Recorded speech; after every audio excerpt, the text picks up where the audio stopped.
Hi everybody, Miss Leslie here with this week's picture book recommendation from Salinas Public Library.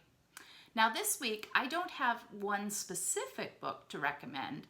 Instead I want to talk to you about a type of picture books, and that type is wordless picture books. Now, as I'm sure you can tell from the title of this, these are books that either have very few words in them or even no words at all. So how does the book convey a story? Completely through the illustrations. So these wordless picture books can range from being very basic concept books that might have one simple picture on each page, or they can be incredibly intricate and complex drawings that you really have to search and scan and study the pages to determine exactly what the story is that's being told through the images.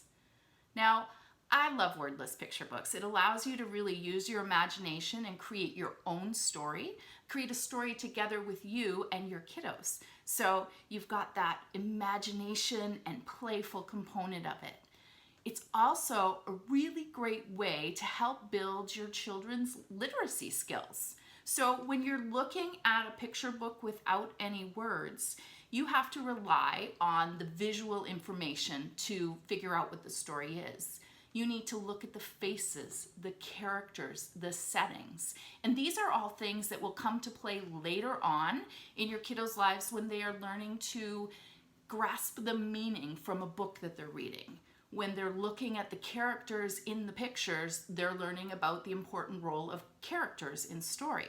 When they look around at the pictures to see where the story is taking place, they're learning about setting, which they'll discuss in much more detail as they go on with their schooling and their education. So there's a great entree into this world of literacy and literacy development through these really oftentimes just simply beautiful books. Now, as a parent, I know it can be a little daunting to have to make up the story. You open the book and you're expecting to find the words that you can say to allow you to have a bedtime story or whatever, but you do have to certainly put a bit more energy into it. So, recommendation, do this earlier in the day, the first time you read through some of these wordless picture books, when you still have some energy to spare, because if it's bedtime and you've just been through a day, it might be a little bit more difficult to come up with something, but approach it with a sense of joy and energy and share the story with your little one.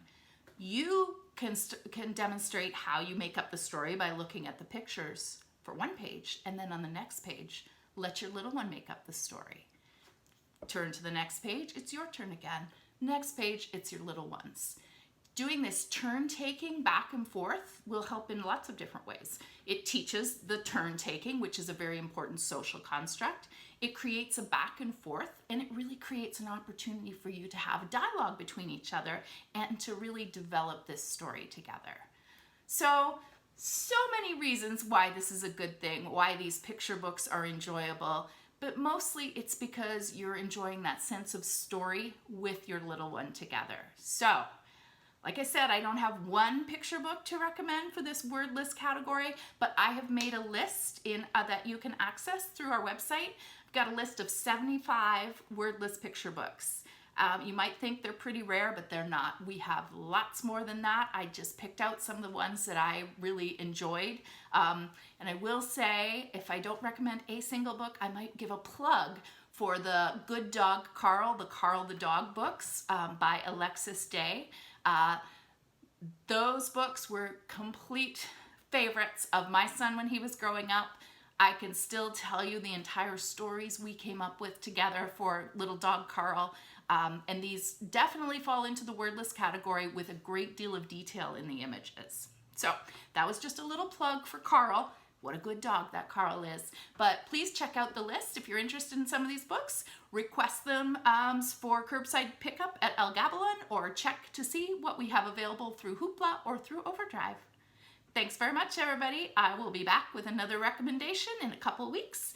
Until then, keep reading. Bye-bye.